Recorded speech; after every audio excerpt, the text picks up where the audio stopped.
শেহতীয়াকৈ সুপ্ৰিম কোৰ্টৰ ফালৰ পৰা এটা ওলোৱা জাজমেণ্ট আপোনালোকৰ সৈতে ডিছকাছ কৰিম একেবাৰে শেষলৈকে। সকলোৱে ভিডিঅ'টো আজি চাব, সকলোৱে লাইক এটা কৰিব আৰু নতুনকৈ আহিছে যদি আমাৰ চেনেলটো ছাবস্ক্ৰাইব কৰি থ'ব। সকলোৱে হয়তো কম বেছি পৰিমাণে এটা কথা গম পাইছেই, সুপ্ৰিম কোৰ্টৰ ফালৰ পৰা শেহতীয়াকৈ এটা অৰ্ডাৰ ওলাইছিলে যে নিযুক্তি প্ৰক্ৰিয়া আৰম্ভ হোৱাৰ পাছত সেই নিযুক্তি প্ৰক্ৰিয়াৰ যি ক্ৰাইটেৰিয়া সেই ক্ৰাইটেৰিয়া চেঞ্জ কৰিব নোৱাৰে। এই বাতৰিটো কিমান সত্যতা আমি গোটেইখিনি পুংখানুপুংখভাৱে চালোঁ, অফিচিয়েল ৱেবছাইটত চালোঁ বা গুগলত আমি গোটেইখিনি কথা চাৰ্চ কৰি চালোঁ।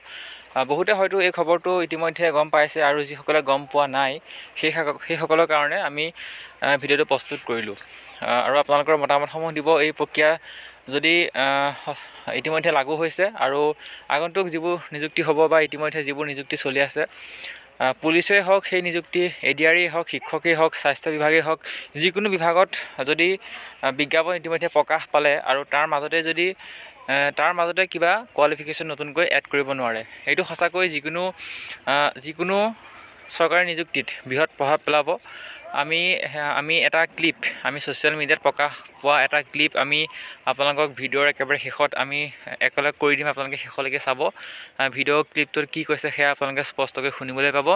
যদি আপোনালোকে নিজেও গুগলত এই বিষয়টো ছাৰ্চ কৰে, তেতিয়াহ'লে আপোনালোকে প্ৰথমতেই দেখিব যে গুগলৰ পৰা ৰিপ্লাই পাব যে য়েছ, the Supreme Court of India rule on November 7, 2024 that rule for public recruitment cannot be changed after the process has started.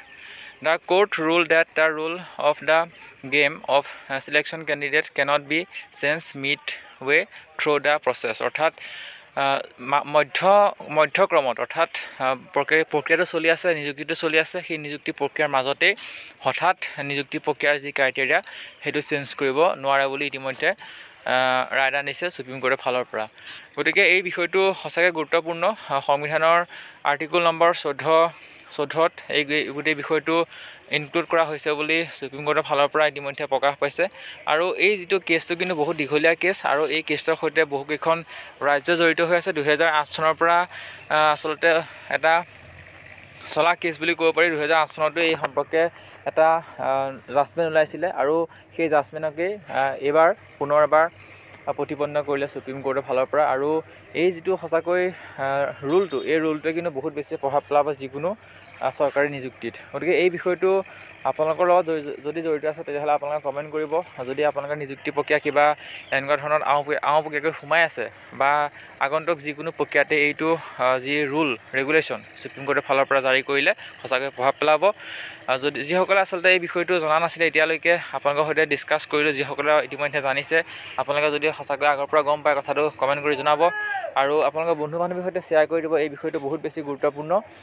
যিকোনো প্ৰক্ৰিয়াৰ মাজতে কোনো ধৰণৰ ৰুল ৰেগুলেশ্যন চেঞ্জ কৰিব নোৱাৰিব, সেই চৰকাৰেই হওক বা বিভিন্ন ধৰণৰ ডিপাৰ্টমেণ্টেই হওক। গতিকে অফিচিয়েল যিটো খবৰ সুপ্ৰিম কোৰ্টৰ ফালৰ পৰা প্ৰকাশ ইতিমধ্যে পাইছিলেই, মই দেৰিকৈ আলোচনা কৰিলোঁ। পৰৱৰ্তী সময়ত পুনৰ লগ পাম। ধন্যবাদ। आइए यही खबर विस्तार से समझते हैं अपने सहयोगी निपुण सहगल से। निपुण, देखिए, सुप्रीम कोर्ट ने ये कहा है कि जब भी कोई सरकारी नौकरी की भर्ती प्रक्रिया शुरू होती है उसके बाद बीच में नियम नहीं बदले जा सकते। और ये भर्ती प्रक्रिया शुरू कब होती है? जब विज्ञापन जारी होता है। विज्ञापन जारी होने से लेकर नियुक्ति होने तक ये प्रक्रिया चलती है। इसके बीच में अचानक नियम बदल देना कि क्वालिफाइंग मार्क्स क्या होंगे या कोई और योग्यता होगी, इसमें ये सही नहीं है। सुप्रीम कोर्ट ने ये कहा है। हालांकि सुप्रीम कोर्ट ने साथ ही साथ ये भी कहा है कि अगर नियमों में पहले से इस बात की व्यवस्था हो कि बीच में पात्रता से जुड़े बदलाव किए जा सकते हैं तो ऐसा हो सकता है, लेकिन वो भी मनमाने तरीके से कुछ खास लोगों को फायदा पहुंचाने की मंशा से नहीं किया जा सकता है। जी बहुत शुक्रिया निपुण इस जानकारी के लिए आपका। तो भर्ती शुरू होने के बाद नहीं बदले जा सकते हैं नियम, ये बात स्पष्ट कर दी गई है। प्रक्रिया शुरू होने के बाद नियमों में बदलाव संभव नहीं।